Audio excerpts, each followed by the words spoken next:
Hi, I'm Chef James Jabbarr. We're going to go over a few knife skills and a few knife demonstrations.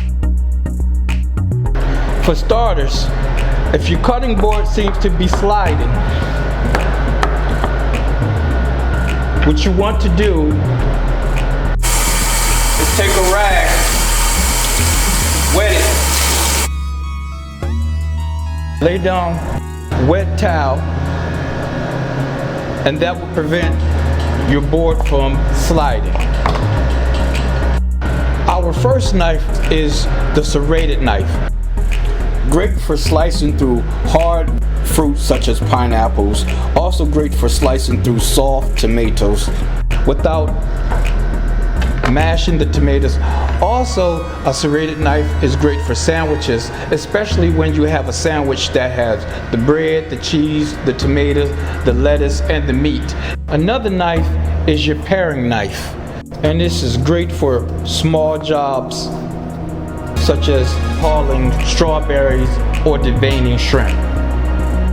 Your paring knife is essential for peeling fruits, also peeling vegetables.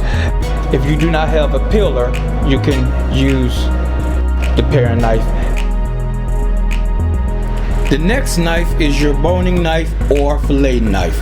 Great for filleting fish, also great for deboning raw, fresh chicken down to smaller pieces.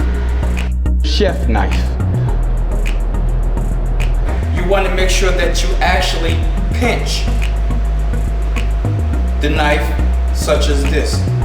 This is the correct way to hold your chef knife. Holding the knife this way, you have to be careful because you can still cut yourself along the edge. Also, knives are balanced. And if you're holding the chef knife this particular way, you are going to throw the balance of the knife off.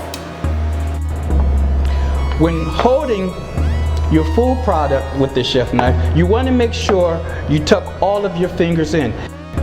What that does is it allows your fingers to be tucked in as you move your blade.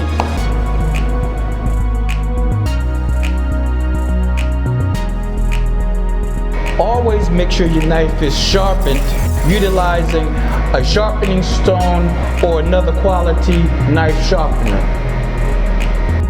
This is not a knife sharpener. This is actually a knife steel or a knife honer. It is designed to realign the blade of the knife. Notice it is magnetized. The magnetism grabs those small particles of steel that may be left on your knife after you sharpen it. However, you still must wash your knife after you sharpen it. When washing your knife, do not place your knife in the sink. What will happen is, when we dig our hand in there, we may get cut.